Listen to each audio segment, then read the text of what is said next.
Hi అండి, అందరికీ నమస్కారం. నేను మీ వేణుగోపాల్ రెడ్డి ఫ్రమ్ జోష్ ఇన్నోవేషన్స్ ప్రైవేట్ లిమిటెడ్, జోష్ ఇన్స్టిట్యూట్ ఆఫ్ ఫారెన్ లాంగ్వేజెస్, జోష్ ఓవర్సీస్ కన్సల్టెన్సీ మరియు ఎడినైన్ కెరియర్ గైడెన్స్ సంయుక్తంగా విద్యార్థులకు అవసరమైనటువంటి అనేక వీడియోస్ మనం చేస్తూ ఉన్నాం.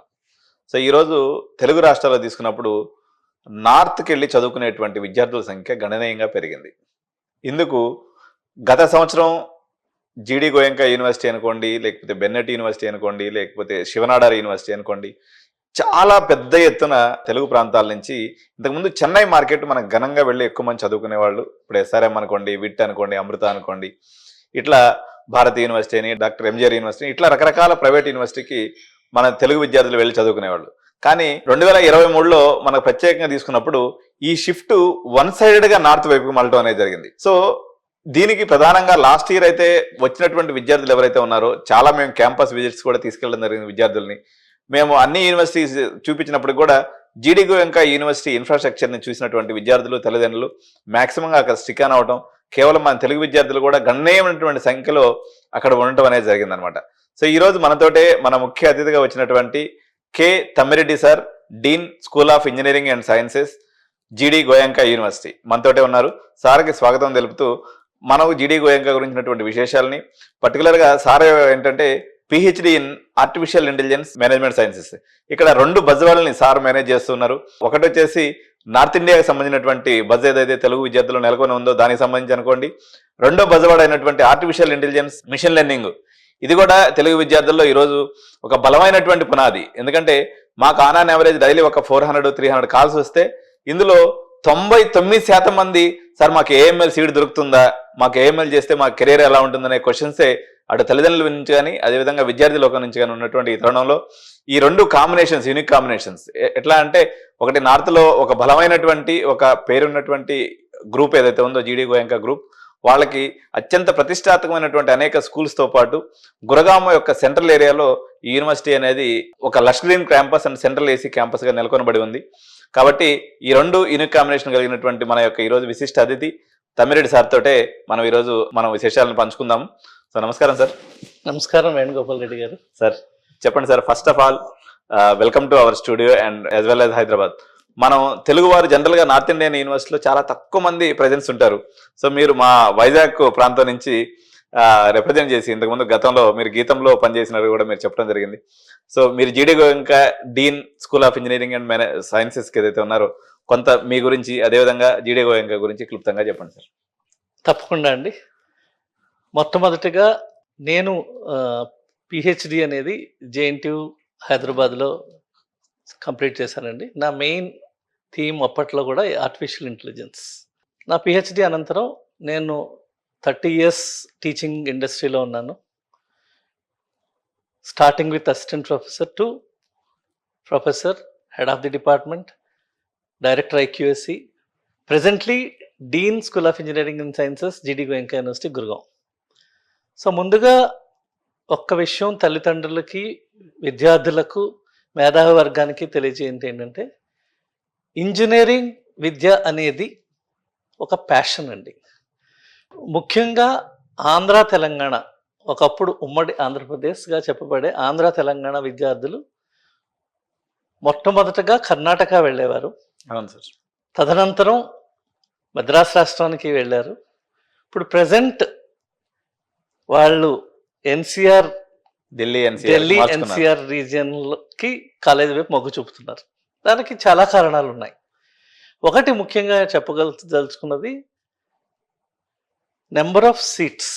ఓకే, మీరు మద్రాసు రాష్ట్రం తీసుకున్నా, ఆంధ్రప్రదేశ్ రాష్ట్రం తీసుకున్నా, కర్ణాటక తీసుకున్నా, the number of seats in each programme or department are limited in NCR region. Okay, ముఖ్యంగా మా జీడి గోయంకా యూనివర్సిటీలో ప్రతి సెక్షన్కి 60 మంది చొప్పున పిల్లలు ఉంటారు. మ్యాక్సిమం ఏఐఎంఎల్లో ఉంటే 3 సెక్షన్లు ఉంటాయండి, అంటే 200 మంది మ్యాక్సిమం ఉంటారు. కాబట్టి స్టూడెంట్ మీద ఫోకస్ అనేది ఎప్పుడూ ఉంటుంది. అలాగే ఇంజనీరింగ్ విద్య అనేది ప్రత్యేకంగా ఇంజనీరింగ్ సబ్జెక్ట్సే కాకుండా overall development of the student చాలా ప్రాముఖ్యం చెందింది. అందులో ఒకటి కమ్యూనికేషన్ స్కిల్స్. ముఖ్యంగా మన ఆంధ్రప్రదేశ్, తెలంగాణ ప్రాంతానికి చెందిన విద్యార్థులు మ్యాథమెటిక్స్ అవ్వచ్చు, ఫిజిక్స్ అవ్వచ్చు, కెమిస్ట్రీ అవ్వచ్చు, చాలా మంచి మార్కులు సాధిస్తారు. కానీ వాళ్ళకి ప్రాక్టికల్ నాలెడ్జ్ అనేది చాలా తక్కువ ఉంటుంది compare to the north students. Okay. రెండవది కమ్యూనికేషన్ స్కిల్స్ అనేది మనము స్కూలింగ్ నుంచి అలవాటు చేయాల్సింది. మనం ఈ మార్కుల పరుగు పందెంలో మన తల్లిదండ్రులు అవ్వచ్చు, స్కూల్ వారు అవ్వచ్చు, దాన్ని విస్మరించారు. అందుచేత ఈ మల్టీ కాస్మోపాలిటన్ కల్చర్ కోసం అని చెప్పి వీళ్ళు చాలామంది తల్లిదండ్రులు, విద్యార్థులు ఎన్సీఆర్ ఢిల్లీ రీజియన్ వైపు వస్తున్నారు. అందులో ముఖ్యంగా జీడి గోయంకా యూనివర్సిటీ, తాపర్ యూనివర్సిటీ అవ్వచ్చు, మానవ రచన అవ్వచ్చు, బెనెట్ అవ్వచ్చు, ఇంకా చాలా ఉన్నాయి. సో ఇందులో జీడి గోయంకా యూనివర్సిటీ గురించి నేను తర్వాత మీకు వివరిస్తాను. ప్రధానంగా ఇంజనీరింగ్ విద్య అనేది 4 సంవత్సరములు, 8 సెమిస్టర్ల కోర్స్ అండి. ఇది స్టూడెంట్ ఇష్టపడి చదవాలి, ఇష్టపడి కష్టపడి మంచి స్నేహితులతోటి, మంచి విద్యావేత్తల నడుమ ఒక రెసిడెన్షియల్ పద్ధతిలో జరిగితే వాళ్ళు పరిపక్వతను సాధించి రేపు క్యాంపస్కి సెలెక్ట్ అవ్వగలరు. ఓకే. ఈరోజు మీరు చూస్తున్నారు, ప్రపంచం అంతా ఆర్టిఫిషియల్ ఇంటెలిజెన్స్ వైపే చూస్తుంది. అవును సార్. అది ముందు ఈ ఆర్టిఫిషియల్ ఇంటెలిజెన్స్ అనేది ఫస్ట్ 1970 శతకంలోనే కాయిన్ చేయబడినది. ఓకే. కాకపోతే ఈ కంప్యూటర్ యొక్క పరిజ్ఞానం, internet technology, maturity in applications, ఈరోజు అది సాధ్యపడింది. అది ముఖ్యంగా కంప్యూటర్ సైన్స్లోని జాబ్స్ని ట్రాన్స్ఫార్మ్ చేసిందండి కంప్లీట్గా. ఇక్కడ నేను ఒక ముఖ్య పాయింట్ చెప్పదలుచుకుంది ఏంటంటే, ఏఐ ఆర్టిఫిషియల్ ఇంటెలిజెన్స్ జాబ్స్ని తొలగించదు, న్యూ జాబ్స్ని క్రియేట్ చేయబడుతుంది. దాని ట్రాన్స్ఫర్మేషన్ అనేది ఏ విధంగా జరగబోతుంది అనేది మాలాంటి మేధావులు తల్లిదండ్రులకు తెలియచేయాలి. ఓకే. మీరు ఏ ప్రోగ్రామ్ అన్నా చదవండి, దాంట్లో ఏఐని ఎంబెడ్ చేయగలిగితే మీరు విద్యార్థులకి మంచి భవిష్యత్తు ఇవ్వగలం. ఓకే. అలాగే విద్యార్థులు 4 సంవత్సరాలు కూడా వాళ్ళ ఏజ్ గ్రూప్ అనేది 17 to 21. అవును సార్. ముఖ్యంగా అమ్మాయిలు అవ్వచ్చు, అబ్బాయిలు అవ్వచ్చు. ఆ చేంజ్ అనేది మంచి ఎన్విరాన్మెంట్లో కానీ ఉంటే అది తర్వాత 40 ఏళ్ళు కూడా వాళ్ళకి చాలా మంచి అనుభవాన్ని నేర్పిస్తుంది. సో ఇక్కడ కొస్తులోకి రెండు పద్ధతులు ఉంటాయండి ఇంజనీరింగ్ విద్య అనేది. ఒకటి, ఇంటి దగ్గర నుంచి రోజు బస్సులో వెళ్ళడం, కాలేజీ ముగించుకుని ఇంటికి రావడం. అక్కడ మనం కాలేజీలో గడిపే సమయం 5 నుంచి 6 గంటలే ఉంటుంది. స్నేహితులతో గడిపే సమయం కూడా చాలా తక్కువ ఉంటుంది. దానికి భిన్నంగా రెసిడెన్షియల్ పద్ధతిలో మనకి జీడి గోయంకా వారు మంచి ఎన్విరాన్మెంట్ని కల్పించి మనం ఎక్కువ సమయం అదే ఎన్విరాన్మెంట్లో ఉండడం వల్ల మంచి ఫ్రెండ్స్, పియర్ లెర్నింగ్ అంటారు. మీకు ఇప్పుడు ఐఐటీస్ గొప్పతనం ఐఐటీ ప్రొఫెసర్స్ కానీ ఐఐటీ ఇన్ఫ్రాస్ట్రక్చర్ కాదండి. ఈరోజు మ్యాక్సిమం అన్ని యూనివర్సిటీస్లో కూడా మంచి ఇన్ఫ్రాస్ట్రక్చర్ ఉంది. నేను ఏ యూనివర్సిటీని క్రిటిసైజ్ చేయదలుచుకోలేదు, ఎందుకంటే ప్రతి యూనివర్సిటీకి ఒక్కొక్క ప్రాముఖ్యత ఉంటుంది. అందరు యూనివర్సిటీస్లోనూ కంప్యూటర్స్ ఉంటాయి, క్లాస్ రూమ్స్ ఉంటాయి, గుడ్ ఫ్యాకల్టీ కూడా ఉన్నారు. కానీ విద్యార్థులు వాళ్ళ యొక్క వాతావరణం కానీ, ఫ్రెండ్స్ కానీ, వాళ్ళు ఏ దృక్పథంతో వచ్చారో వాళ్ళు కలిసి ఏం నేర్చుకోదలుచుకున్నారు, టీమ్ లెర్నింగ్ అంటారు. ఇక్కడ సింగిల్ ఇండివిజువల్ అనేది ఉండదండి. ఇంజనీరింగ్లో team has to work. Okay. అంటే ఒక సంఘటితంగా చేయాలి. అప్పుడు ఏమవుతుందంటే దాని రిజల్ట్ అనేది పాజిటివ్గా వస్తుంది. మీరు ఏదైనా తీసుకోండి, ఒక సాఫ్ట్వేర్ ప్రాజెక్ట్ తీసుకోవచ్చు, ఒక బిల్డింగ్ కన్స్ట్రక్షన్ తీసుకోవచ్చు, ఒక స్టీల్ ప్లాంట్ తీసుకున్నా మీకు ఒక టీం అనేది వర్క్ చేస్తుంది. సో అది మన విద్యార్థులకి నేర్పగలిగితే ఇంజనీరింగ్ విద్య అనేది చాలా సంతోషంగా 4 ఏళ్ళు అతనికి ఒక మధురానుభూతిని నిలుపుతాయి. సార్, జనరల్గా మనం తీసుకున్నప్పుడు సార్ మెజారిటీ ఆఫ్ ది యూనివర్సిటీస్లో అనుకోండి, లేకపోతే ఈ ఆర్టిఫిషియల్ ఇంటెలిజెన్స్ సడన్గా బూమ్ రావడం వల్ల ఫ్యాకల్టీ కొరత కూడా తీవ్రంగా ఉంది. అటువంటిది మీరు ఏకంగా ఇంజనీరింగ్ మొత్తం డిపార్ట్మెంట్ని హ్యాండిల్ చేస్తున్నారు. ఒక ఏఎంఎల్ ప్రొఫెసర్గా ఉన్నారు, అసిస్టెంట్ ప్రొఫెసర్గా ఉన్నారు, ఇప్పుడు మీరు డీన్గా ఉన్నారు. సో ఎటువంటి విలక్షణమైనటువంటి స్టైల్ని మీరు అనుసరించే అవకాశం ఉంది? సో ఏఎంఎల్ అనేది చాలామంది తల్లిదండ్రుల్లో 2 రకాలు ఉంది. లక్షలాది మంది దీన్ని చదివినందువల్ల ఈ బబుల్ బ్లాస్ట్ అయిపోయేసి నిరుద్యోగం వస్తుందేమో అనేటువంటి ఒక చింత ఉంది. సో ఈ పరిస్థితుల్లో అయినప్పటికి కూడా సరే ఇక అది వస్తుంది, మనం దాంట్లోకే వెళ్ళి ఏదో ఒకటి మన అదృష్టాన్ని పరీక్షించుకుందాం అనేటువంటి ఒక డైలమా పేరెంట్స్ లో ఉంది. సో ఒక ఏఎంఎల్ ప్రొఫెసర్ గా, అదేవిధంగా డీన్ గా మీరు ఒకసారి మా తల్లిదండ్రులకు ఒక సందేశాత్మకమైనటువంటి విషయాలను తెలియజేయండి. ఇంజనీరింగ్ విద్యలో ప్రతి డెకేడ్కి అంటే ప్రతి 10 సంవత్సరాలకి ఒక చేంజ్ అనేది తప్పదండి. ఎస్పెషల్లీ మెకానికల్ ఇంజనీరింగ్ తీసుకుంటే అది 100 సంవత్సరాలకు ఒకసారి వస్తుంది. అవును సార్. కంప్యూటర్ సైన్స్ వస్తులోకి ప్రతి 10 ఏళ్ళకి ఒకటి వస్తుంది. మీరు చూసే ఉంటారు Y2K ప్రాబ్లం 97లో అది ఒక వరం అయింది ఇండియాకి. అవును. తర్వాత ఈ కామర్స్. అవును సార్, ఈ కామర్స్ భూమి వచ్చేసి 2004 నుంచి 2015 వరకు ఈ కామర్స్ బూమ్ అన్నారు. తర్వాత 2015 నుంచి క్లౌడ్ అనే కాన్సెప్ట్ వచ్చింది. Present AI is the buzz word. Then what next? Okay, ఇది తప్పదు. మనిషిగా, విద్యార్థిగా, తల్లిదండ్రులుగా మనం చేంజ్ అనేది చేసి తీరాల్సిందే. దీన్ని ఏ విధంగా మనం అడాప్ట్ చేసుకోగలం? మీరు మంచి క్వశ్చన్ అడిగారు. ఫ్యాకల్టీస్ ఉన్నారా? ప్రతి యూనివర్సిటీలో కూడా ఫ్యాకల్టీస్ ఉన్నారు. కాకపోతే ఫ్యాకల్టీస్ని మనం ఎప్పటికప్పుడు అప్డేట్ చేస్తూ ఉండాలండి. మన సెల్ ఫోన్లో సాఫ్ట్వేర్ని ఎలా అప్డేట్ చేస్తామో మన ఫ్యాకల్టీస్ కూడా ఇండస్ట్రీలో ఏం జరుగుతున్నది అనేది T3 ప్రోగ్రామ్ అంటాం, train the trainer programme. Okay. So GD Goenka university మన కరికులంలో మనకి ఇండస్ట్రీ కనెక్టెడ్ కరికులం మాది. మా ప్రతి ప్రోగ్రామ్ కూడా ఒక ఇండస్ట్రీతో కనెక్ట్ అయ్యింది. For example AI/ML is connected with IBM and some of the courses are connected with Red Hat and some of the AI courses are connected with NVIDIA. Okay. అలాగే మనకి ECE courses బాష్తో connect అయ్యి ఉంది. Civil and mechanical engineering L&Tతో connect అయ్యి ఉన్నాం. So వాళ్ళు ఇండస్ట్రీలో ఏం జరగబోతుందో అనేది ముందు మాకు తెలియజేస్తారండి. దానికి అనుగుణంగా మేము కరికులం చేంజ్ చేస్తాం, టీచర్స్ని ట్రైన్ చేస్తాం, అవసరమైతే ఎక్స్పర్టైజ్ని వాళ్ళని మేము వర్క్షాప్ రూపంలో వాళ్ళని ఇన్వైట్ చేసి ఆ గ్యాప్ని ఫుల్ఫిల్ చేస్తామండి. అది మొదటిది. ఓకే. రెండవది, విద్యార్థికి ఇప్పుడు ప్రజెంట్ ఇంటర్నెట్ యుగంలో విద్యార్థి టీచర్ మీద ఆధారపడవసరం లేదు. ఇప్పుడు చాలా ఆన్లైన్ కోర్సెస్ వచ్చినాయి. ముఖ్యంగా చెప్పుకోదగ్గది మన భారత ప్రభుత్వం NPTEL అండ్ స్వయం అనే 2 ఆన్లైన్ పోర్టల్స్ని ఓపెన్ చేసి ప్రతి సంవత్సరం కూడా వేలాది కోర్సులు, అందులో AML ఉంది, డేటా సైన్స్ ఉంది, సైబర్ సెక్యూరిటీ ఉంది, క్వాంటమ్ కంప్యూటింగ్ ఉంది. అలా ప్రతి కోర్సుని ప్రముఖ IIT ప్రొఫెసర్స్ తోటి వాళ్ళు ఫ్రీగా స్టూడెంట్స్కి అందిస్తున్నారు. Okay sir. చాలా యూనివర్సిటీస్, మా జీడి గోయంకా యూనివర్సిటీ కూడా క్రెడిట్ ట్రాన్స్ఫర్ని అవలంబించింది. ఒక స్టూడెంట్ ఒక సబ్జెక్ట్ని NPTEL కోర్స్ కనుక చేస్తే మేము దాన్ని రికగ్నైజ్ చేసి అతనికి క్రెడిట్స్ని మేము డైరెక్ట్గా ఇస్తాం. సో దీనివల్ల 2 ఉపయోగాలు ఉంటాయి. స్టూడెంట్కి బర్డన్ ఉండదు. ఒకటి, ఫ్యాకల్టీ తోటి ఆయన నేర్చుకోలేకపోయినా ఆన్లైన్ విధానంలో ఒక అడ్వాన్స్డ్ లెర్నర్ నేర్చుకోవడానికి అవకాశం ఉంది.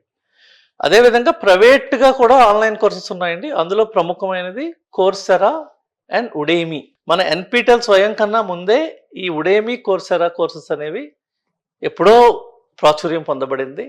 చాలా ప్రాచీన దేశాలు, ఫారెన్ కంట్రీస్ ఆల్రెడీ దాన్ని అడాప్ట్ చేసుకుని ఈ అడ్వాన్స్ లెర్నర్స్ అందరూ కూడా ముందుగానే వాళ్ళ డిగ్రీని 3.5 yearsకనే కంప్లీట్ చేస్తున్నారు. ఓకే. ఇప్పుడు NEP 2020లో భారత ప్రభుత్వం కూడా దాన్ని ఆమోదించిందండి. సార్, ఇంకొక విషయం ఏంటంటే సార్, జనరల్గా ప్రతిదానికి మార్కెట్ అనేది ఉంటుంది సార్. యాజ్ ఆన్ టుడే ఇప్పుడు మనం షూట్ చేస్తున్నటువంటి ప్రదేశం ఏదైతే ఉందో ఇది అమీర్పేట ప్రాంతం అన్నట్టు మన తెలంగాణ రాష్ట్రం హైదరాబాద్లో ఉంది. దీన్ని మినీ సిలికాన్ వ్యాలీ అంటూ ఉంటారు అనమాట. ఇప్పుడు మాకు హైదరాబాద్లో ఒక 1000 సాఫ్ట్వేర్ ట్రైనింగ్ ఇన్స్టిట్యూట్స్ ఉన్నాయి సార్.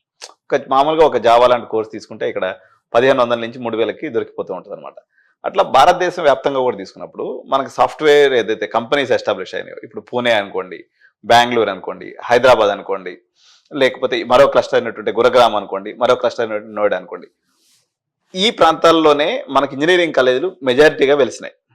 సో దీనికి ప్రధానమైనటువంటి కారణం నాకు తెలిసినంత వరకు ఏంటంటే సార్, ఇప్పుడు మనకి ఆంధ్రప్రదేశ్ ప్రాంతం నుంచి చాలా మంది విద్యార్థులు, అదేవిధంగా మహారాష్ట్రలో కొన్ని మాకు దగ్గరగా ఉన్నటువంటి డిస్ట్రిక్ట్స్ అనుకోండి, ఒరిస్సా ప్రాంతం నుంచి అనుకోండి, ఇక్కడ నుంచి అంతా వచ్చి హైదరాబాద్ ఎందుకు చదువుతారంటే మనం ఈ యొక్క సాఫ్ట్వేర్ ఇండస్ట్రీ ఎక్స్పర్ట్స్ ఎవరైతే ఉంటారో వాళ్ళని సెమినార్స్కి కానీ వాటికి ఇన్వైట్ చేసేదానికి మనకు అవకాశం వస్తుందని చెప్పేసి ఒక ఇదనమాట.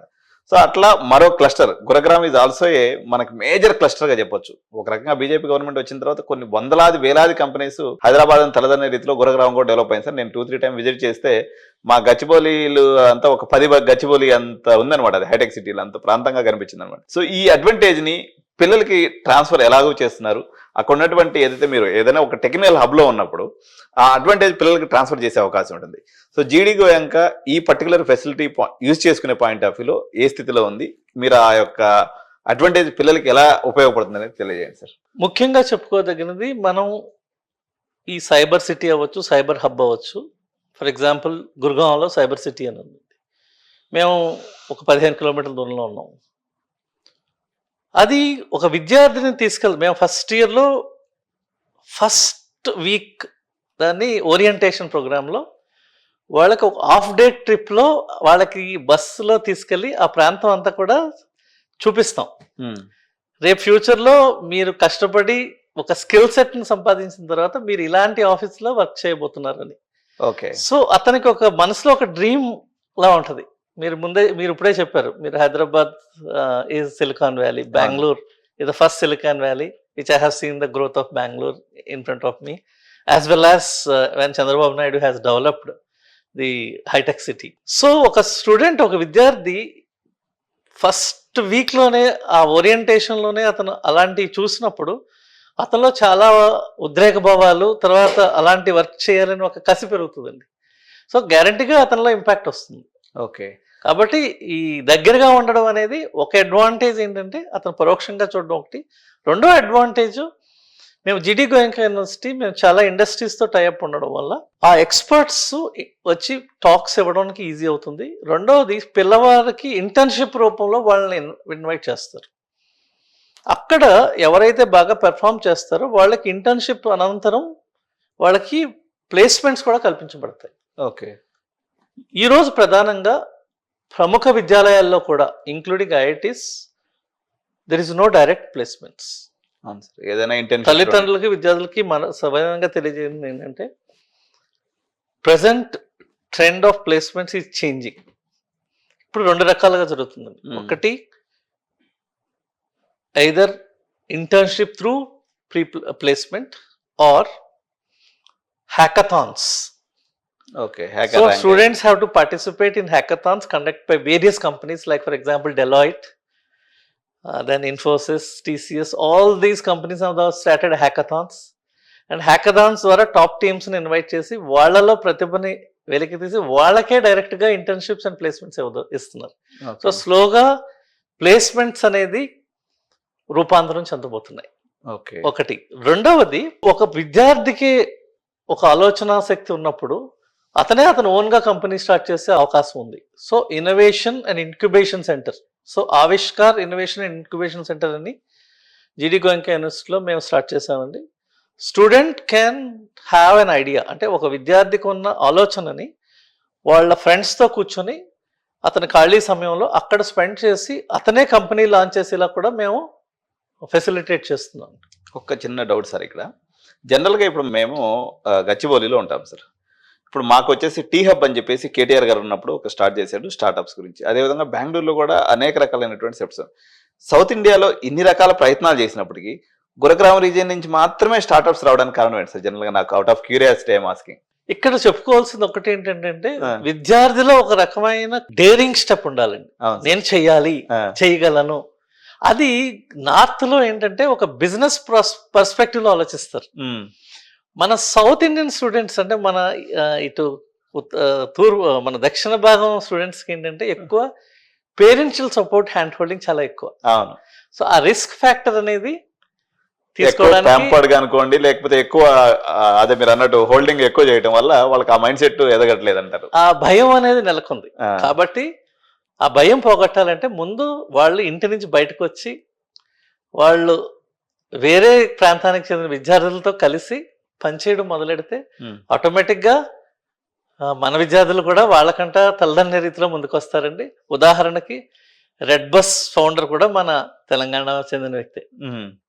సో ఆయన కూడా బెంగళూరు వెళ్ళి అక్కడ ఒక కంపెనీలో చేస్తూ ఒక ప్రాబ్లమ్ ఐడెంటిఫై చేసి దాని నుంచి redbus.com అనేది నెలకొల్పారు. అవును సార్. ఇప్పుడు బైజూస్, రెడ్ బస్ అంటే మన దగ్గర లేవని కాదు కానీ సార్, కానీ నెంబర్ పరంగా తీసుకున్నప్పుడు గురుగ్రామ్ రీజియన్ నుంచి ఎక్కువ స్టార్ట్అప్స్ అనేవి నేను అబ్జర్వ్ చేశాను అనమాట యాక్చువల్గా. దానికి కారణం ఉత్తరాదికి చెందిన విద్యార్థుల్లో ఉన్న డేరింగ్ స్టెప్ అండి. Natural business information. I can say from parents, most of them are mostly business orientation. So వాళ్ళు కూడా ముందు నుంచి చూశారు. ఇప్పుడు మన వాళ్ళు కూడా బాగా ముందుకు వస్తున్నారు. లాస్ట్ ఇయర్ నేను ఒక విద్యార్థిని కౌన్సిలింగ్ చేసేటప్పుడు సార్, వాళ్ళిద్దరూ ఆయన డిగ్రీ కాలేజ్ ప్రిన్సిపల్ గా రిటైర్ అయ్యారు. వాళ్ళ పాప, ఆ అమ్మాయికి అన్ని కాలేజీల్లో ప్రముఖమైనటువంటి కాలేజీల్లో కూడా సీట్ వచ్చింది అనమాట. సౌత్ లో మనకి విట్లో వచ్చింది. దాని తర్వాత అమ్మాయికి 97% అప్రాక్సిమేట్ గా. వాళ్ళ తల్లిదండ్రులు ఇద్దరు ఒకటే. మాకు ఒకటే పాప అండి. మా పాప ఎక్స్ట్రోవర్ట్ గా అవటానికి ఉపయోగపడేటువంటిది ఢిల్లీ కల్చర్. కాబట్టి మాకు ఎన్ని కాలేజీలో సీట్ వచ్చినా మేము జీడీగో ఎంకా పోతామని చెప్పేసి వాళ్ళిద్దరు పేరెంట్స్ వచ్చి, పాప కూడా వచ్చి చూసి వచ్చిన తర్వాత అమ్మాయి now she is in second year ఇప్పుడు అక్కడ జీడీగో ఎంకాలో. సో ఈ ఎక్స్ట్రోవర్ట్ అవ్వటం, లేకపోతే ఒక మాటకారితనం అనుకోండి, జనరల్గా మనలో షై అనేది చాలా ఎక్కువ ఉంటుంది సార్. ఇప్పుడు యాక్చువల్గా మా దగ్గర కూడా కెమెరా ముందుకు రావాలంటే మా ఇంట్లో ఎప్పుడు గొడవ అవుతూ ఉండేది అనమాట. నువ్వు ఎప్పుడు కనీసం ఒక ఫోటో కూడా పోజ్ ఇవ్వవు అని చెప్పేసి. అంటే ఈ భయం మనకి న్యాచురల్గా మరి ఎందుకని వచ్చిందో తెలియదు. కానీ ఇప్పుడు నేనైతే బాగా దేశం తిరుగుతుంటాను, కానీ మనం ఎవరితో మాట్లాడాలంటే ఒక రకమైనటువంటి సిగ్గు, బిడియము, లేకపోతే ఏమన్నా అనుకుంటారనేటువంటి తత్వం మేమంటే ఇప్పుడు మీడియాలోకి వచ్చింది పోయింది. కానీ వాస్తవంగా అయితే ఇది చాలా మంది పిల్లల్లో ఇది ప్రధానంగా కనిపిస్తుంది. అంటే దీనికి ఏదైనా ప్రత్యేకమైన మనకి ఏదైనా బయాలజికల్ ఫ్యాక్టర్స్ ఉన్నాయా సార్, లేకపోతే ఇంకేదైనా ఫ్యాక్టర్ ఉందంటారా? ప్రధానంగా చెప్పుకోవాల్సింది స్కూలింగ్ అండ్ పేరెంటింగ్ అండి.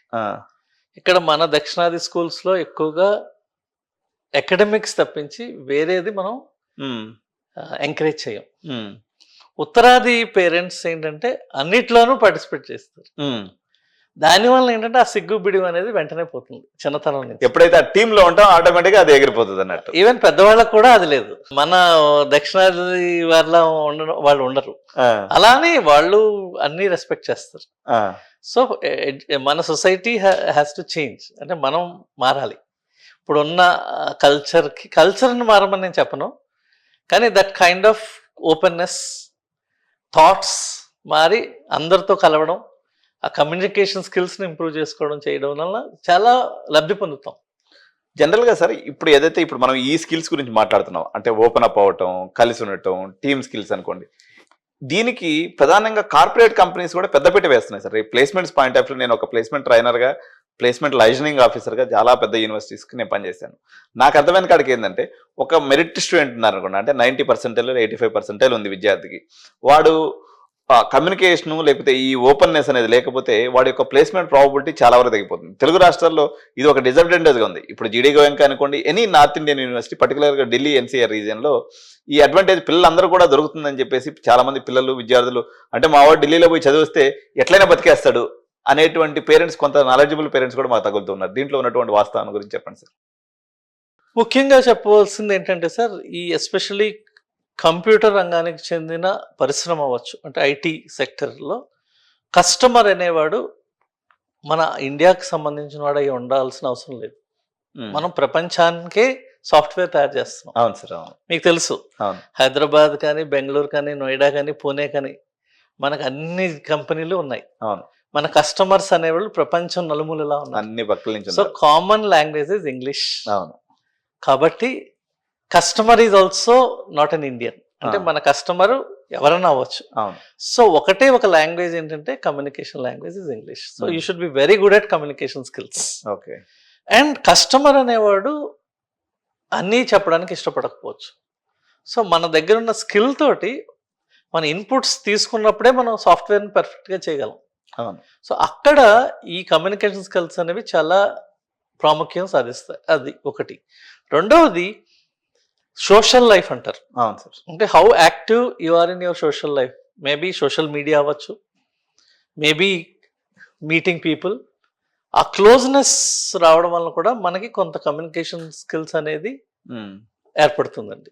సో అది మీకు నార్త్లో ఉన్న కాలేజెస్లో బికాస్ ఆఫ్ ది మల్టీ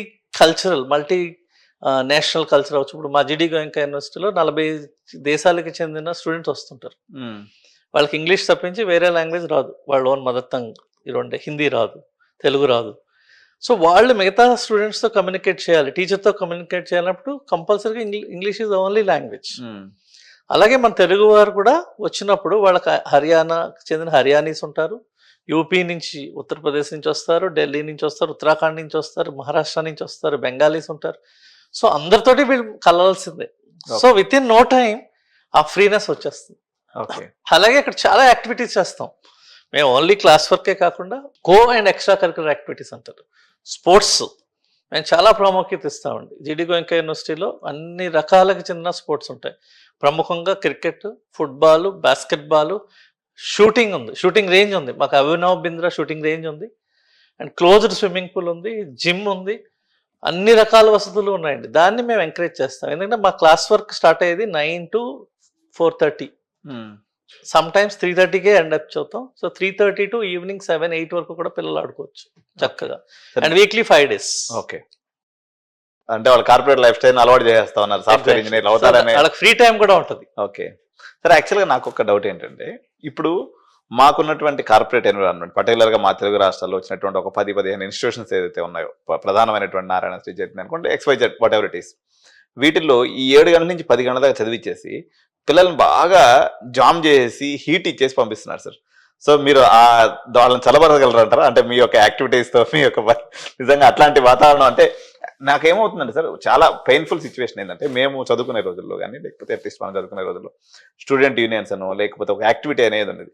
ఇప్పుడు మీరు ఎవరైతే మీరు ఇన్పుట్ అయ్యి మీ దగ్గరికి పిల్లలు వస్తున్నారో, పాపం ఈ రకంగా బాగా ప్రెషర్ కుక్కర్లో వాళ్ళ మొత్తాన్ని బ్రెయిన్ని డ్రైన్ చేసి పంపిస్తున్నారు సార్. ఈ పిల్లల్ని హ్యాండిల్ చేయడంలో మీరు ఎటువంటి ఇబ్బందులు ఎదుర్కొంటున్నారు? యాక్చువల్గా వాళ్ళు ఎంతకాలం నార్మల్గా వచ్చేసి వాళ్ళ జీవనంలో ఎటువంటి మార్పు చెందుతుంది? అంటే ఈ యొక్క ఒత్తిడి లేనటువంటి వాతావరణం జీడి గోయంకాలో పిల్లల్లో చూసాను. అంటే ఒక ఆనందకరమైనటువంటి, మేము చిన్నప్పుడు నేను ఎడ్యుకేషన్ కెరియర్ స్టార్ట్ చేసిన కొత్తలో సార్, మన గిడ్డి కృష్ణమూర్తి గారు అని చెప్పేసి రిషి వ్యాలీ స్కూల్కి వెళ్ళాను సార్. సో నేను మార్నింగ్ 10:30కి అక్కడికి వెళ్తే సాయంత్రం 6 గంటల వరకు నాకు నిల్చోవాలనిపించలేదు, కూర్చోవాలనిపించలేదు. రెప్ప వాల్చకుండా ఆ పిల్లల యొక్క ఆనందకరమైనటువంటి జీవితాన్ని నేను చూశాను అనమాట. అంటే ఆ పిల్లల్లో ఆ సంతోషం మనం చూడలేకపోతున్నాం. అంటే మేము కార్పొరేట్ కళాశాలకి వెళ్ళి ఎప్పుడైనా సెమినార్స్ ఇవ్వడానికి నేను వెళ్తే కూడా వాళ్ళు ఏదో ఒక బాయిలర్ కోడ్ లెక్క, అంటే ఒక యాలాడేసుకొని దిగులుగా, అంటే వాళ్ళ దాన్ని ఏమంటారంటే జీవకళ అంటారు సార్. జీడి గోయంకాలో అయితే ఆ యొక్క దాన్ని ఏమంటారంటే ఆ పిల్లల్లో ఆ యొక్క వైబ్ అనేది నాకు అనిపించింది. అంటే ఏం సార్ ఈ సీక్రెట్? సార్ ఇక్కడ మనకి ఆంధ్ర ఉమ్మడి రాష్ట్రాల్లో కూడా మనం ఒక రేస్లో ఉన్నామండి. పిల్లవాడు కడుపులో పడ్డ దగ్గర నుంచి మన పేరెంట్స్ ఒక డ్రీమ్ ఏంటంటే వీడు ఐఐటికి వెళ్ళాలి, సో ఎక్కడా లేట్ అవ్వకూడదు. దానికి ఎంత ఎక్కువసేపు చదివించి విద్యాలయం కావాలా అని చెప్పి మన ఇంటర్మీడియట్ వరకు అలాంటి విద్యాలయాన్ని ఎంచుకుంటాం. నేను ఇక్కడ పేరు చెప్పను, ఇది భావ్యం కాదు. సరే సార్, ఆ పందా ధోరణి మారాలి. పిల్లవాడి యొక్క స్ట్రెంగ్త్స్ అండ్ వీక్నెసెస్ తెలుసుకొని బేసిక్ నాలెడ్జ్ అనేది ఎప్పుడు ఉండాలండి. ఇక్కడ నెంబర్ ఆఫ్ అవర్స్ కాదు. ఇప్పుడు మన ఆంధ్ర తెలంగాణలో జరుగుతున్న, ఉమ్మడి ఆంధ్రప్రదేశ్లో జరుగుతుంది ఏంటంటే, మనం ముఖ్యంగా మ్యాథమెటిక్స్, ఫిజిక్స్, కెమిస్ట్రీ చదివిస్తున్నాం. కానీ వాడు ఎంత వరకు దాన్ని అప్లికేషన్ ఓరియంటేషన్లో ఆలోచిస్తున్నాడు అనేది ఎవరు పట్టించుకోవట్లేదు. అందువలన మనకి ఒక్క ఇండియాకి కానీ, ఇండియా ఇప్పటి వరకు చాలా సంవత్సరం తర్వాత నోబెల్ ప్రైజ్ అనేది మనకి ఏ దాంట్లో రాలే. కారణం ఇదే, మన విద్యా వ్యవస్థలో సమూల మార్పులు వచ్చి ఈ రేస్ అనేది పోవాలి. అది అంత ఈజీ కాదు. ఫస్ట్ విద్యార్థుల తల్లిదండ్రుల మార్పు అనేది అవసరం. ఆ మార్పు వచ్చిన తర్వాతే మీకు చేంజ్ అనేది కనబడుతుంది. అంటే మార్పు వచ్చినట్టే కదా సార్ మీ దగ్గర దాకా పంపిస్తున్నాం అంటే మీరు దాన్ని యాక్సెప్ట్ చేయాలి. అది ఎప్పుడు వస్తున్నారు? 17 ఏళ్ల తర్వాత. ఈ 17 ఏళ్ల ప్రెషర్ని వాళ్ళు తట్టుకుని ఒకేసారి బాహ్య ప్రపంచంలోకి వచ్చి వాళ్ళు ఇప్పుడు సంతోషాన్ని ఎదుర్కోవడానికి ప్రయత్నిస్తున్నారు. అక్కడ అప్పటికి జీవితం చాలా వరకు అయిపోయిందండి. సో ఇప్పుడు మేము స్ట్రగుల్ అవుతున్నాం ఏంటంటే వాళ్ళని రైట్ డైరెక్షన్ లో పెట్టడానికి మాకు టైం సరిపోవట్లే.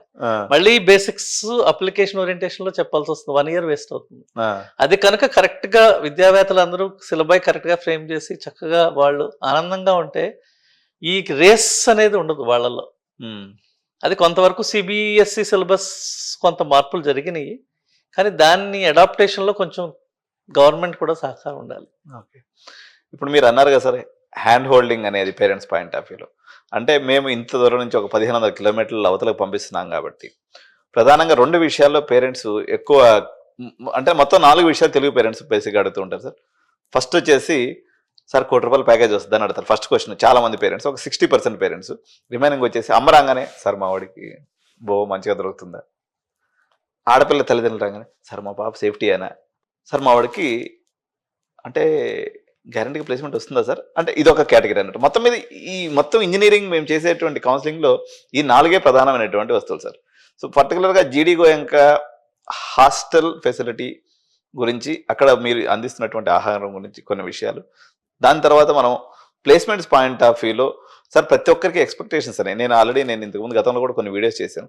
ఈ కోటాను కోట్లు ప్యాకేజ్ చేసి ఇప్పుడు నారాయణలో ఒకసారి అంటే మీరు అన్నట్టు విద్యా సంస్థ పేరు దిగిపోయినప్పుడు కూడా ఎవరికో కొద్ది మందికి వచ్చేటువంటి ఐఐటి జేఈ ర్యాంకులను పట్టుకొని మార్కెటింగ్లో మోసపోయినప్పుడు కూడా కానీ ఎక్కడో ఒక చిన్న ఆశ, అంటే మా వాడి కోడి కొడతాడా అనేటువంటి ఆశ అయితే పేరెంట్స్లో ఉంది. ఈ విషయాల గురించి కొన్ని విషయాలు చెప్పండి సార్. ముఖ్యంగా భోజన సదుపాయాలు అయితే జీడీ గోయంకా యూనివర్సిటీ చాలా పేరుందండి. కారణం ఏంటంటే వాళ్ళకి 30 సంవత్సరాల నుంచి ఎడ్యుకేషనల్ సిస్టంలో అనుభవం ఉంది. మనకి 100కు పైన స్కూల్స్ ఉన్నాయి, వాళ్ళవి ఓన్ స్కూల్స్ ఉన్నాయి, ప్లస్ ఫ్రాంచైజ్డ్ స్కూల్స్ ఉన్నాయి. సో మా జీడీ గోయంకా యూనివర్సిటీలో భోజనం మాకు కానీ విద్యార్థులకు కానీ పిల్లలకు కానీ అన్నీ ఒకే రకంగా ఉంటాయి. ఉదయం చక్కటి ఆహారం, పాలు, పళ్ళు, మన south Indian tiffins, idli, vada, sambar అన్నీ దొరుకుతాయండి. మధ్యాహ్నం కూడా చక్కగా అన్ని వెజిటబుల్స్తో కూడిన ఆహారాన్ని, రాత్రుళ్ళు వారానికి 3 సార్లు నాన్ వెజిటేరియన్స్, వెజిటేరియన్స్ అయితే వాళ్ళకి కావాల్సిన స్పెషల్స్ చక్కగా అందించబడతాయండి. క్వాలిటీలో అయితే ఎక్కడ కాంప్రమైజ్ అవ్వరు. ఇప్పుడు వరకు కూడా ఒక కంప్లైంట్ కూడా రాలే. రెండవది ఏంటంటే ప్రధానంగా హర్యానా అనేది పాల ఉత్పత్తుల్లో చాలా మంచి క్వాలిటీ అయిన పాల ఉత్పత్తులు అండి. పాలు అవ్వచ్చు, పెరుగు అవ్వచ్చు, బటర్ అవ్వచ్చు, పన్నీర్ అవ్వచ్చు. కాబట్టి అక్కడ భోజన సదుపాయాలు అయితే ఇప్పటి వరకు నేను రోజు మధ్యాహ్నం అక్కడ అరగిస్తాను భోజనాన్ని. ఎప్పుడు స్టూడెంట్లతో కలుస్తూ మాట్లాడుతుంటాం. ఈ రోజు వరకు కంప్లైంట్ రాలే. ఇంకా ఆంధ్రాలో నేను కొన్ని విశ్వవిద్యాలయాల పేరు చెప్పదలుచుకోలేదు, స్టూడెంట్స్ నాకు చెప్పడం జరిగింది. బట్ ఒకటి, రోజు ఒకటే భోజనం, మన ఇంట్లో భోజనం కూడా ఒక్కోసారి మనకే బోర్ కొట్టి బయట హోటల్కి వెళ్తాం. అవును సార్, అది నేను కాదన్నా. So quality of food is very good in జీడీ గోయంకా యూనివర్సిటీ. అండ్ అకామిడేషన్ అనేది సింగిల్, డబుల్ బెడెడ్, అన్ని డార్మెటరీ కైండ్, అన్ని రకాల సదుపాయాలతో ఉన్న బెస్ట్ హాస్టల్స్ అనేది ఉన్నాయండి. ఇక్కడ ఒక నాది చిన్న క్వశ్చన్ సార్.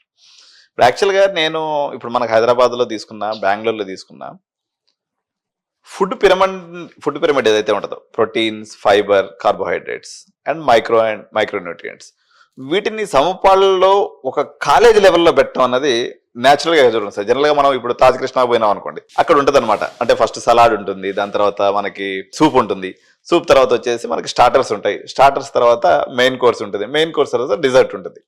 జనరల్గా ఇది మనం స్టార్ హోటల్స్లో ఎప్పుడన్నా పోయినప్పుడు మనం అనుభవించవచ్చు. కానీ ఒక కాలేజ్ లెవెల్లో ఏం సార్ ఇదంతా మీరు, అంటే ఈ స్టార్టర్స్, సూపులు, తర్వాత మెయిన్ కోర్సు, డిజర్ట్, ఇది ఎట్లా సాధ్యం అవుతుంది అంటారు?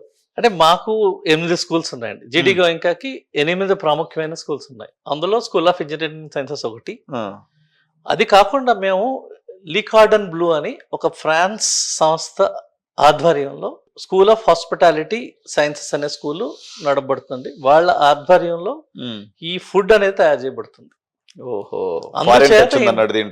అందుచేత వాళ్ళు మాకు ప్రతి మెన్యూలో కూడా ఏమేమి ఉండాలనేది క్లియర్ గా మెన్షన్ చేస్తారు. సో ప్రతి దినం కోడిగుడ్లు, పాలు అనేది, ఒక అరటిపండు ఆర్ ఫ్రూట్స్ అనేది compulsory. Okay, apart from bread, butter jam, idli and chapati. పాలు, eggs and banana or fruits అనేది మస్ట్ అండ్ మార్నింగ్ బ్రేక్ఫాస్ట్ లో. ఇంకొకటి చెప్పదలుచుకుంది ఏంటంటే, మన దక్షిణాది విద్యార్థులు ఉదయం బ్రేక్ఫాస్ట్ చేయడానికి కూడా ఇష్టపడరు. అదే మీరు ఈ ఫారెన్ స్టూడెంట్స్ ఉంటారు, మాకు ఆఫ్రికన్ స్టూడెంట్స్ అవ్వచ్చు, యూరోపియన్ స్టూడెంట్స్ అవ్వచ్చు, వాళ్ళు టిఫిన్ చేస్తున్నప్పుడు నేను మన దక్షిణాది భాగం స్టూడెంట్స్తో పిలిచి చెప్తుంటాను, చూడండి మీరు పే చేస్తున్నారు, వాళ్ళు పే చేస్తున్నారు, వాళ్ళు ఎలా తింటున్నారు, మీరు ఎలా తింటున్నారు. వాళ్ళు తిన్నదికి తగ్గట్టుగా వాళ్ళు స్పోర్ట్స్ ఆడతారు, క్లాసులో పార్టిసిపేట్ చేస్తారు. మన దక్షిణాది వారు అసలు భోజనం మీద అంత ఇంపార్టెన్స్ పెట్టరు. అది చాలా మార్పు కావాలి. ఎందుకంటే మనం కరెక్ట్ ఏజ్ 17 నుంచి 21 ఆ 4 ఇయర్స్లోనే కంప్లీట్ వృద్ధి చెందుతామండి అన్ని రకాలుగా, మెంటల్ కావచ్చు, ఫిజికల్ కావచ్చు. సో అప్పుడు సరైన శారీరక శ్రమ, సరైన పోషక విలువలతో కూడిన ఆహారం లభించకపోతే ఏదో ఒక ఇది ఉంటుంది, వీక్నెస్ అయిపోతాం. ఆ విషయంలో మన దక్షిణాది వారు చాలా నెగ్లెక్ట్ చేస్తున్నారు విద్యార్థులు. ఓకే. ఇందులో తల్లిదండ్రులు కూడా చెప్పాలి పిల్లలకి సరైన ఆహారం సరైన టైంకి తీసుకోవాల్సింది. ఇంకోటి ఏంటంటే సార్, పేరెంట్స్ అప్పుడప్పుడు చెప్పే మాట, ఢిల్లీలో హార్ష్ ఎన్విరాన్మెంట్ ఉంటుందండి, ఎండాకాలంలో బాగా ఎండ ఉంటుంది, చలికాలం ఏమో చాలా చల్లని వాతావరణం ఉంటుంది. సార్ మా వాడు అడిగిపోతే పెదాలు వాడిపోతాయేమో, మొహం అంతా అదేది పొక్కులు వచ్చేస్తాయేమో, ఇట్లా రకరకాలు ఉంటాయి. జనరల్గా జీడి గోయంక అయితే నేను చూసిన కాడికైతే మొత్తం సెంట్రల్ ఏసీ ఉంది సార్. సో ఇప్పుడు ఈ ఏసీ అనేటువంటి ద్వారా ఇప్పుడు ఈ యొక్క క్లైమేటిక్ చేంజెస్ని మనం కంట్రోల్ చేసుకొని మనం అక్కడ అంటే చేయడానికి పాసిబిలిటీ ఉందా సార్? ఏదైనా పిల్లలు ఇబ్బందులు ఎదుర్కొంటుంటారా? ముఖ్యంగా చెప్పుకోవాల్సింది మనకు 2 సెమిస్టర్స్ ఉంటాయండి. ఫస్ట్ సెమిస్టర్ మనకి నవంబర్ ఎండ్కి ఆ డిసెంబర్ 1కి మనకి క్లోజ్ అవుతుందండి. డిసెంబర్ 15కి సెలవులు ఇస్తారు, ఒక 15 రోజులు. Usually December 15th to January 5th వరకు వాతావరణం చాలా కంఫర్టబుల్గా ఉంటుందండి. ప్రధానంగా డిసెంబర్లో ఒక 2 వారములు 6 డిగ్రీల నుంచి 10 డిగ్రీల వరకు వస్తుంది, కానీ మరీ అతి చల్లగా అయితే ఉండదు. అప్పుడు యూజువల్లీ మాకు సెమిస్టర్ ఎండ్ అనేది ఉంటుంది. ప్రతి సంవత్సరం 1 year programme is divided to 2 semesters. 2 semester కింద విభజించబడతాయి. మొదటిది ఆడ్ సెమిస్టర్, కరెక్ట్గా డిసెంబర్ 15కి మనం పరీక్షలు అయిపోయి పిల్లవాళ్ళు ఇంటికి వెళ్తారు ఒక 15 రోజులు. మళ్ళీ జనవరి 5th నుంచి అరౌండ్ జనవరి 5th నుంచి ఈవెన్ సెమిస్టర్ స్టార్ట్ అవుతుంది. సో ఆ 15 రోజుల టైంలోనే కొంచెం వెదర్ అనేది చల్లగా ఉంటుంది, మరి అంత విపరీతమైన చల్లదనం అయితే ఉండదు. ఆ టైంలో ఈవెన్ జలుబు కూడా చేయదు మనకి. మన దక్షిణాది నుంచి వెళ్ళిన విద్యార్థులు కావచ్చు, మాకు కావచ్చు, ఆ వాతావరణం ఏ హాని చేయదు. ఓకే. అలాగే సమ్మర్ విషయానికి వస్తే జూన్ మాసం కొంచెం అధికంగా ఉంటుంది, 47 డిగ్రీల నుంచి 50 డిగ్రీల వరకు. అదే టైంలో పరీక్షలు అయిపోయి మే 15th కల్లా వాళ్ళు ఇళ్ళకి వస్తారు. సో టిల్ జూలై ఎండ్ వరకు కూడా ఆ 2 months వాళ్ళు ఇంటర్న్షిప్ చేసుకోవడానికి కానీ వాళ్ళ ఇంటి దగ్గర ఉండడానికి కానీ అవకాశం ఉంది. కాబట్టి వాళ్ళు వాతావరణానికి పెద్దగా భయపడాల్సిన లేదు, చాలా కంఫర్టబుల్ వెదర్. అండ్ గుర్గాం అనేది అసలు పొల్యూషనే ఉండదు. ఓకే. ఎందుకంటే అన్ని ఐటీ కంపెనీస్, చెట్లు, మా క్యాంపస్ 60 ఎకరాల్లో ఉన్నది, చుట్టూ కూడా పచ్చటి చెట్లు, ఆరావళి పర్వతాలు ఉన్నది. కాబట్టి ఏ రోజు పొల్యూషన్ అవ్వచ్చు, ఏది ఉండదు, చక్కగా వర్షాలు పడతాయి, చాలా బాగుంటుందండి. ఓకే సార్, ఇక్కడ ప్రధానంగా ఇంకొక విషయాన్ని మనం స్మరిస్తాం సార్. ఆడపిల్లలు ఎవరైతే భద్రత విషయంలో, తర్వాత మగపిల్లలు కూడా ఈరోజు ఏంటంటే ఇంజనీరింగ్ ఎడ్యుకేషన్లో చాలామంది ఇప్పుడు పిల్లలు ఎటువంటి చెడు వ్యసనాలకు లోనవుతారు, మా పిల్లలు ఎక్కడన్నా దారి తెప్పుతారేమో అనేటువంటి భయం ప్రధానంగా తల్లిదండ్రుల్లో నెలకొని ఉంది సార్. సో వీళ్ళని బయటికి పంపించడం అనుకోండి, లేకపోతే ఏదైనా అవుటింగ్ పంపించడం విషయంలో కానివ్వండి, లేకపోతే ఏదైనా వ్యసనపరులు అయ్యేటువంటి దానికి అవకాశం లేకుండా ఎటువంటి భద్రతా చర్యలు మీరు తీసుకున్నారు? సో దీని గురించి వివరంగా తెలియజేయండి సార్. ఒక విద్యార్థి జీడి గోయంకా యూనివర్సిటీలో అడ్మిట్ అయిన తర్వాత వాళ్ళకి ఒక మెంటార్ అనే ఒక ఫ్యాకల్టీని అసైన్ చేస్తామండి. ఆ మెంటార్ అనే ఆయన విద్యార్థి యొక్క బాగోగులు కానీ పర్మిషన్స్ కానీ ఆయన చూస్తూ ఉంటారు. రెండవది, స్టూడెంట్ బయటకు వెళ్ళాలంటే పర్మిషన్స్ ఉంటాయి, పేరెంట్స్కి తెలియజేయబడుతుంది. అలాగే సెక్యూరిటీ నుంచి వీళ్ళకి పేరెంట్స్కి మెసేజ్ వస్తుంది, ఎప్పుడు బయటకు వెళ్ళాడు, ఎప్పుడు లోపలికి వచ్చారు అనేది. మూడవది, ప్రతి విద్యార్థి కూడా సెల్ఫ్ డిసిప్లిన్ అనేది అవసరం. వాడు ఏం చేస్తున్నాడు, వాడు ఏం ఖర్చు పెడుతున్నాడు అనేది పేరెంట్స్ కూడా తెలియాలి. Okay.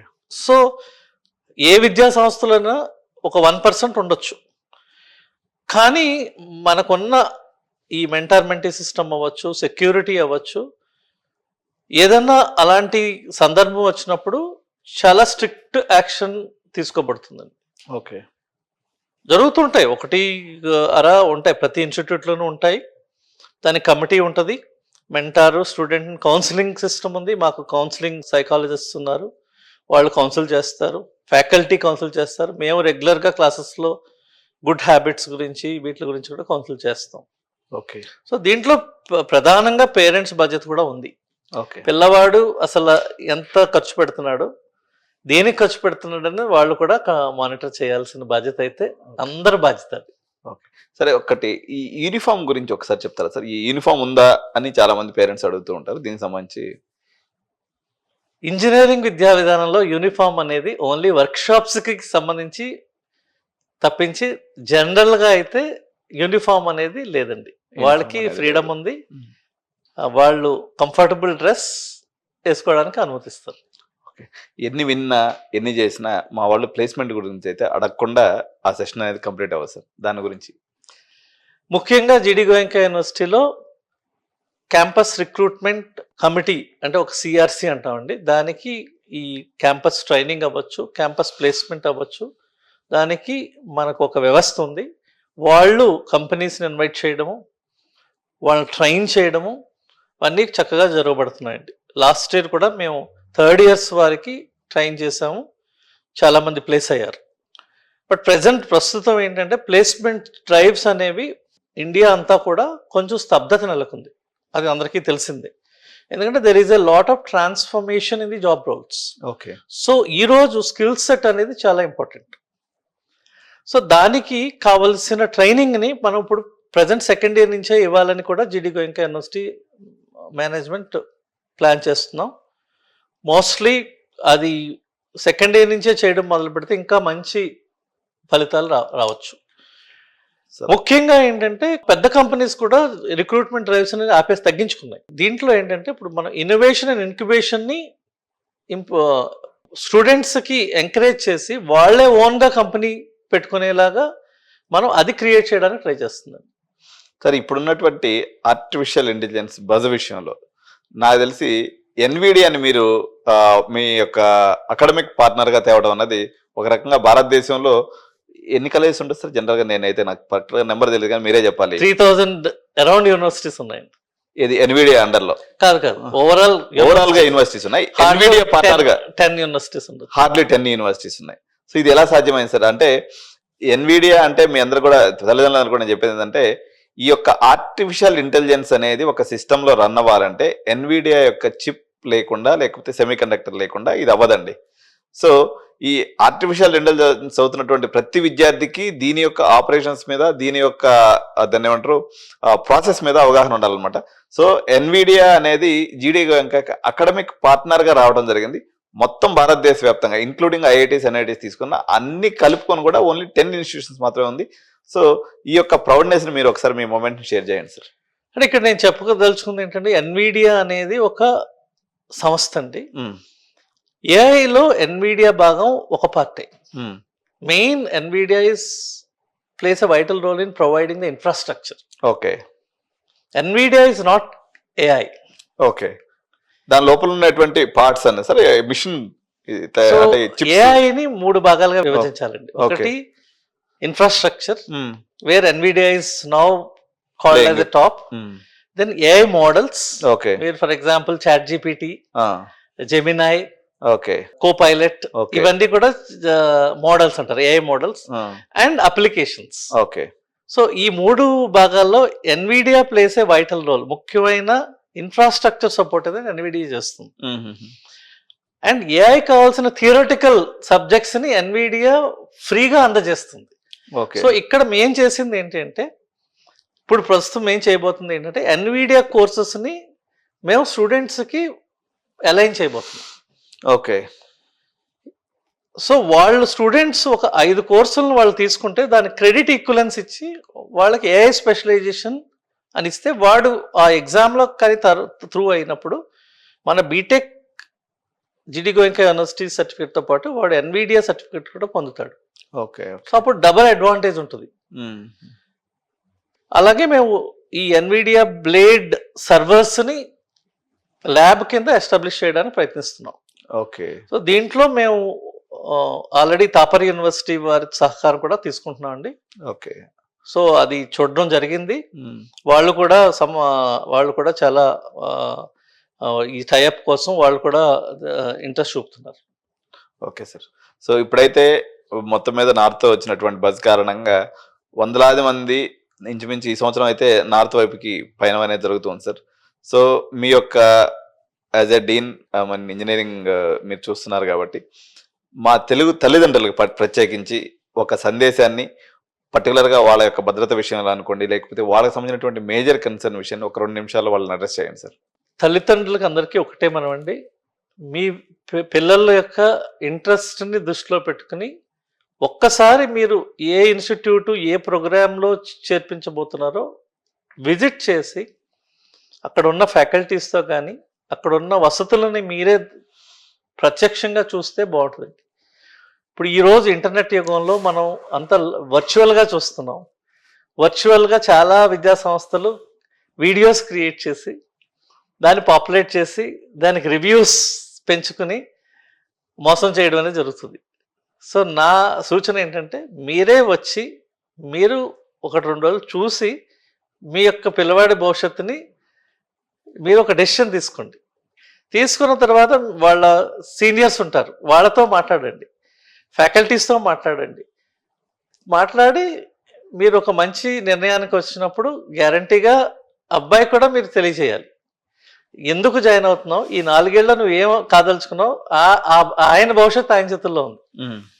So 4 years, next 40 years is going to be in his choice. So ఈ 4 ఏళ్ళు కష్టపడితే 40 ఏళ్ళు చూసుకోవసరం లేదు. కాబట్టి తల్లిదండ్రులకు వినతి ఏంటంటే మీరు ప్రత్యక్షంగా విజిట్ చేసి చూసుకుని చూస్ చేయండి. అది నేను చెప్పదలుచుకున్నాను. సో జీడి గోయంకా యూనివర్సిటీ అవ్వచ్చు, ఎన్సిఆర్ నోయిడా అవ్వచ్చు, 100% సేఫ్ అండి. ఇండియా, నేను ఈరోజు ఏం తెలుసుకున్నానంటే భారతదేశం చాలా safe country than any other countries in the world, not even US. Okay, India అంతా వచ్చేసింది. సో మీరు అసలు భయపడాల్సిన అవసరం లేదు. ఇండియాలో కాశ్మీర్ నుంచి కన్యాకుమారి వరకు ఈ రోజు మనం ఉన్న పరిస్థితుల్లో అంతా సేఫే. ఓకే, అమ్మాయిలు కావచ్చు, అబ్బాయిలు కావచ్చు. Thank you sir. మా స్టూడియోకి వచ్చి మా విద్యార్థులకు అవసరమైనటువంటి అనేక తల్లిదండ్రులకు అవసరమైనటువంటి సమాచారం అందించారు. Thank you so much. ధన్యవాదాలు.